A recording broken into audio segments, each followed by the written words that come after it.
Hi everyone, Dreki here, and today we are comparing the Firefly 8S, the SJCam SJ7 Star, the ThiEYE T5e, and the Xiaomi Mijia 4K action camera. These are 4 real 4K cameras based on the Umbrella A12 platform, so in terms of image quality they're all quite similar, but there are some subtle differences. So as I'm walking and talking, I'm going to use the audio from each camera that I'm talking about, and hopefully you'll be able to see the differences between the image quality in each camera in order to make a more informed decision about which camera to purchase. So let's start with talking a little bit about the build quality of each camera, and I'm going to start with the Firefly 8S since that's the one in the top left hand corner. The Firefly 8S, along with the ThiEYE T5e, is the cheapest build quality out of each of these cameras. The 8S is made out of plastic, but for the most part it actually feels fairly solid. There is a selfie mirror on the front, which is a unique feature, and the button layout of the camera is a little bit different than its competitors. The menus on the Firefly 8S are some of my favorite because they are broken into 2 separate groups, one being photo or video settings, and the other being camera settings. That makes it a little bit easier to navigate menus when you need to change basic settings like video quality, gyro on or off. You don't have to go through a bigger list. The screen on the 8S is bright and easy to see during the day, and overall the package is pretty nice. One thing that I particularly like about the Firefly 8S compared to the other cameras is that it beeps a lot louder than some of the other cameras, so confirmation beeps for recording and stop recording are much easier to hear. There is one downside, and I've noticed a manufacturing flaw on my particular copy, and that is the glass on the back of the screen has started to separate from the body of the camera. I haven't noticed any other flaws like that from any of my other cameras, but this camera is made for a price point as it is tied for the cheapest camera with the ThiEYE T5e. They sort of alternate between which one's cheaper. The Firefly 8S, on the other hand, does come with a fully featured accessory kit, whereas the ThiEYE T5e, the next camera we'll talk about, does not. The ThiEYE T5e in terms of build quality is also on the cheaper side. Again, it's not too bad as it does feel solid, the buttons click pretty solidly, and the screen is bright and legible in daylight. The menu on the ThiEYE T5e is a bit of a mess though, as you need to switch through all of the modes, going video, photo, playback, settings, and then you have to scroll through one big menu in order to change any settings. The ThiEYE has more lights than some of the other cameras, and that makes it easier to see when it is recording, although it doesn't beep as loudly as the Firefly 8S. The one downside to the build quality of the T5e is that it's a little bit bigger than a GoPro. It shares this trait with the Xiaomi Mijia, and if you have a GoPro specific sized gimbal mount for a quadcopter, it's not really going to fit in. The other downside is that the waterproof case is very difficult to operate the buttons. They do not click very smoothly and they're very firm to press. Let's move on to the SJ7 Star. The SJ7 Star is the most expensive of the group. It comes with a fully featured accessory kit, as well it has the best build quality of the bunch. The SJ7 Star is made out of metal and it has a very solid feel to it. The back of the screen is a touch screen, but it also has buttons for changing the settings when it is in a waterproof case.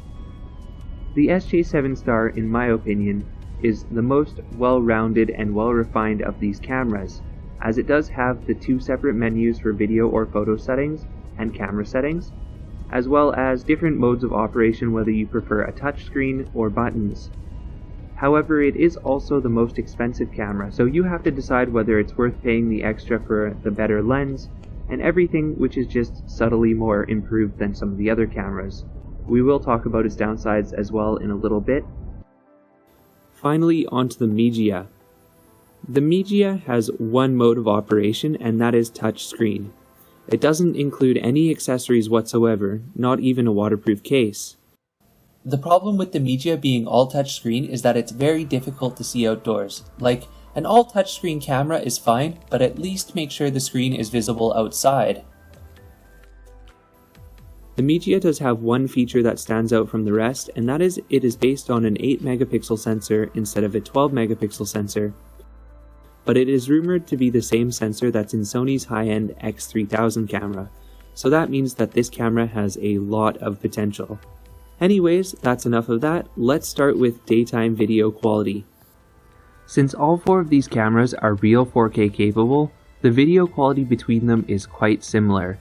The Mijia stands out from the crowd, and not necessarily in a good way, but the other three are almost identical in many situations. All four cameras feature image stabilization at 1080p 60 and 30. Since they are all very similar, what makes them stand out from each other are the differences in quality of electronic image stabilization, the differences in how they process highlights and shadows, and also the differences in their lenses. For example, the distortion is different between the lenses, as well as the field of view. To keep things in order, let's look at the Firefly 8S first. So let's start with the Firefly 8S. I'm constantly bouncing in my mind between this camera and the ThiEYE T5e in terms of which is a better value. The Firefly 8S has the nicer menus and the louder beeps, however I am more fond of how the T5e processes video. The Firefly 8S also has a better stabilization than the T5e, more on par with what I'd see from the SJ7 Star. However, just sometimes I feel like it's not as sharp or not as visually appealing as the T5e. Looking at the T5e in the same situation as the 8S, I noticed that it has a little bit more detail in 4K video. 1080p 60 is a little bit sharper by default, and it also has slightly more vibrant colors. The Firefly, I notice, has a tendency to overexpose in some areas, whereas the T5e holds exposure a little bit better, although I notice it's more contrasty.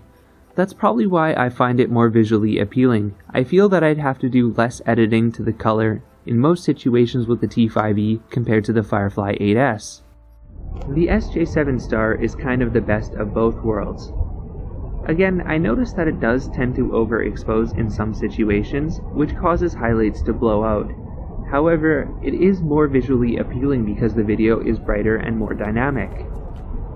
I find myself ordinarily shooting with a -0.3 or -0.7 exposure value in order to compensate with the slight overexposure.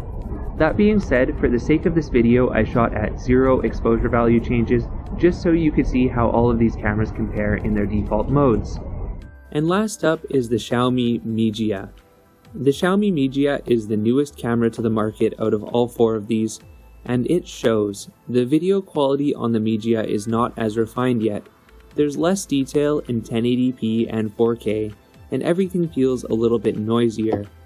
If it's true that this camera is based on the same sensor as Sony's X3000, that means that this camera is very capable, and future updates could potentially push it to be the best camera of the bunch. But right now, in terms of video quality, it's on the lowest side. It also has a much closer up field of view, whereas the other cameras are far more wide angle. That means with electronic image stabilization enabled, the field of view is very cropped, and not as wide angle if that's the effect you're going for. A benefit of having the less wide angle lens though is that the distortion is minimal compared to the other cameras, and this camera also does have a distortion correction mode. But I did leave that turned off during this review, just because I'm trying to compare all of these cameras at neutral settings. So now I'm going to do a couple more side-by-side shots with these cameras in different lighting situations. The video quality between these cameras is so close that in reality you should look for whichever one you find more visually appealing in terms of its color and exposure in these situations, because they are all very close in terms of detail, except for the Mijia. So let's go back to the Firefly 8S and we'll start with a close-up there for this shot. Out of all of these cameras, I find the Firefly 8S to be the most usable in terms of its user interface and how it functions in menus. Since the camera has a button on the side, as well as a button on the front and the top, it is more of a traditional GoPro layout, and that makes it more intuitive to operate, especially since the user interface doesn't have touch. As I mentioned earlier in this review, the ThiEYE T5e is one of my favorite cameras in terms of video quality, but they're all so close it's really hard to tell the difference. Besides that, it is my least favorite in terms of how it operates and the user interface. Having to go through each and every mode every time I want to switch the video resolution is a pain in the butt, especially when I'm filming these sorts of reviews where I'll be switching between 1080p 60 and 4K fairly regularly. The SJ7 definitely has the most refined user interface. However, the button functions are a little bit different than I would normally expect from a camera like this. That makes it a little bit more difficult to operate when it is in the waterproof case, but if you're only going a little bit underwater or into rain, it does offer a waterproof case with a thinner back that works with the touchscreen as well. The Mijia is an all-touch interface except for the power and record button. I'm not super fond of that, as I like having physical buttons in order to change settings. In reality, it's not too poorly laid out once you figure it out. The thing with the Mijia is that it initially came in Chinese, and there is a pretty easy way to update it to English. I'll link that in the description. It remains to be seen how the waterproof case for the Mijia will be, but I imagine that it'll have a thinner back so that you can still use the touch function while the camera is enclosed. Throughout this review, I've been using the audio of the camera that I'm talking about, and I've been using the ThiEYE T5e for the in-between narrations. The reason that I'm using the T5e is, to me, it has the most appealing audio. It is the loudest and the clearest of the bunch, especially when the camera is enclosed in the waterproof case. The SJ7 Star is a close second, with the Firefly 8S coming up dead last. The Mijia is kind of off to the side in this competition because it doesn't have a waterproof case, so there's really no way to test that. And as well, it doesn't have any ability to set the microphone volume. I noticed that it was often peaking while I was talking to the other cameras, which were recording fine, so it wasn't exactly ideal. Let's get into the audio quality tests. As usual with the audio quality tests, we're going to start with the Firefly 8S. The Firefly 8S has the poorest audio of the bunch. There's a weird hiss in the background of the audio, especially when it's boosted or inside of the waterproof case. The audio from the 8S is the quietest, even with the microphone set at 100%, and while it's not terrible for an action camera, it's not great either. The audio quality is the 8S's weak link of the bunch. However, thankfully it does have an ability to accept an external microphone. As I mentioned earlier, I've been using the T5e to narrate in between different sections where I'm talking about all of the cameras at once, and that's because I'm fondest of the T5e's audio. You can probably immediately hear the difference between the T5e and the 8S, and I might even have to boost the 8S in post in order to get it to a point where you can hear it properly. But this is the only camera where I've been able to clearly notice background sounds when it is outside of the waterproof case. Things like crickets chirping, birds singing, all of that stuff is much clearer on this camera. Audio quality is not the SJ7's best suit. I noticed while recording this video that the audio of the SJ7 was prone to a loud background hiss. It makes my voice sound slightly more muddy, and it also means that the camera misses some things that the T5e picks up, like I mentioned, the crickets chirping, some birds. It's not that bad, like I was saying. This is very minimal complaints, especially compared to other less expensive action cameras. However, that being said, it's just slightly not there. Thankfully, the SJ7 can accept an external microphone if needed. I'm probably whispering a little bit more when I say this because the audio from this camera is boosted way too high. And when I was talking to the others where it was more or less clear, maybe some peaking, this camera was going click, click, click, click, click. And actually I had to redo all of my narration because of this camera. So as I'm doing this test, I'm going to just start out talking with a little bit about each camera. Unfortunately, at the moment, there's no way to set a microphone volume with this camera, or no easily noticeable way to set the mic volume, so you're stuck with what Xiaomi has decided is a good level, and unfortunately, in some situations, like when I was doing my original narration, it was not a good level. Finally, this is what all four cameras sound like inside of their waterproof case. Finally, this is what all four cameras sound like inside of their waterproof case. Finally, this is what all four cameras sound like inside of their waterproof case. Night video between these four cameras is kind of a toss-up. At night, the gyro stabilization doesn't work too well, so turning it off will give you the best results. 3 of these cameras, the exception being the Mijia, have something called auto low light mode. With auto low light mode disabled, the cameras do not drop below 30 or 60 frames per second. That means that each frame is sharper and less blurry, however the expense is darker video. If you would like to prioritize brightness, then having auto low light mode turned on is what you want. If you want to prioritize detail and sharpness, disabling auto low light mode is the best. Unfortunately, with the Mijia, you're kind of stuck with what they give you. Such is the case with every one of these cameras. They are primarily daytime shooters. In bright sun, and even in overcast situations, they do their best. If you're shooting underwater or somewhere dark, you'll want to bring some external lighting to make it better. The 8S more or less matches the T5e and the SJ7 Star in terms of its low light shooting. When we go up close to this banner ad here with the lion, and then pull away, you can see as it gets darker, it gets blurrier.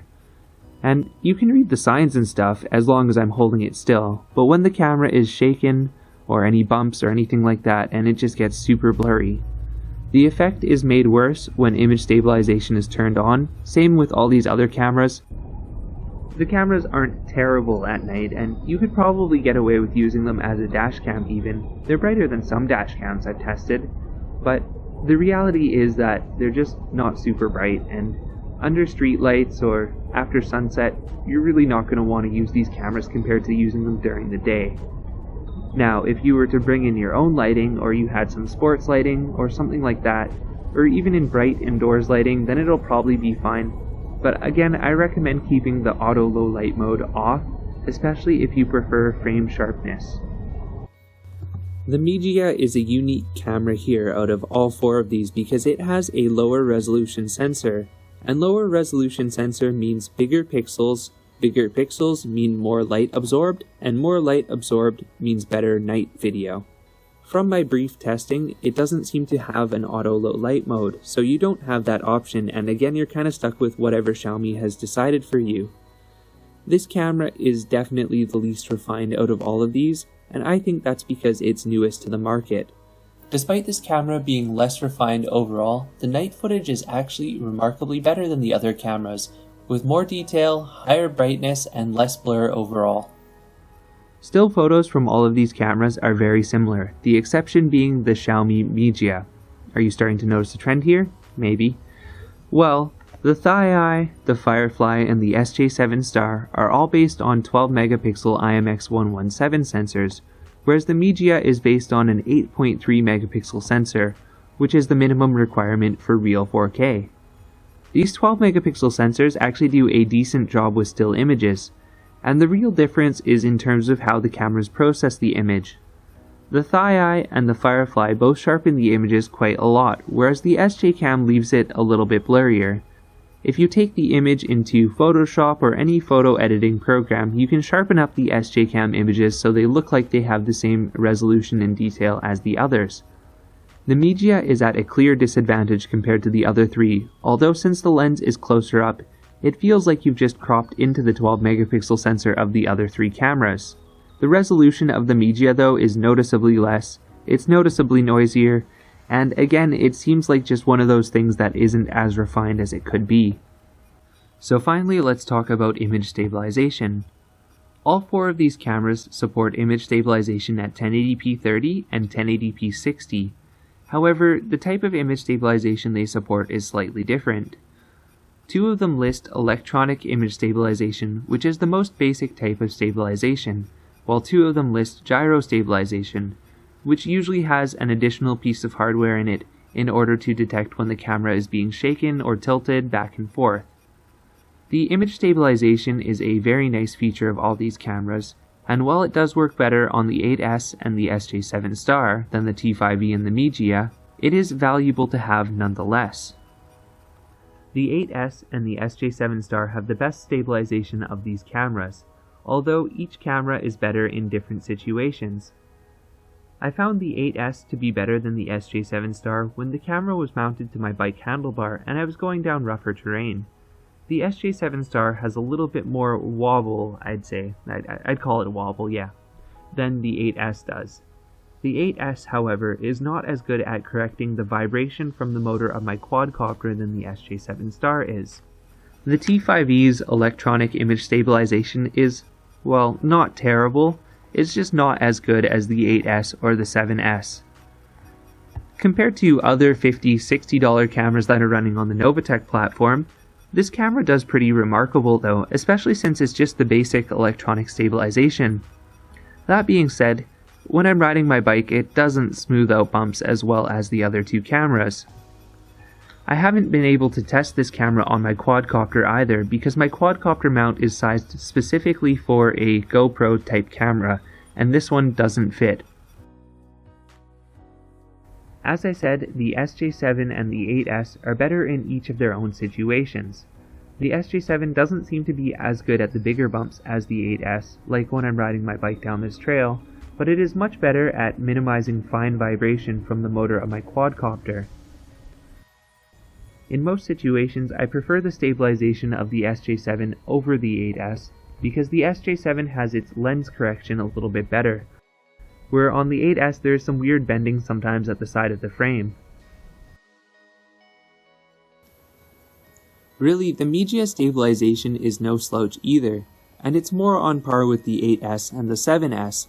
However, because the lens is not as wide angle, each bump and each jostle is amplified exponentially and makes it look significantly worse. The camera has to do stronger correction in order to smooth things out, and that doesn't always work, especially when I'm bumping down the trail on my bike. So yeah, I know that there is a ton to take in on this video. In the end, no matter which camera you buy, you're going to get a good device, at least video quality wise. The SJ7 Star, in my opinion, is the best camera of the bunch. However, the differences are so minimal in some places that it may not be worth justifying the extra costs. For me, the perfect camera would be a mix of all four. Take the ThiEye's video and audio processing, with the SJ7's lens and stabilization, the Firefly's user interface and loud beeps, and the Mijia's low light capability. If you have any questions, please let me know below, and again, thank you for watching.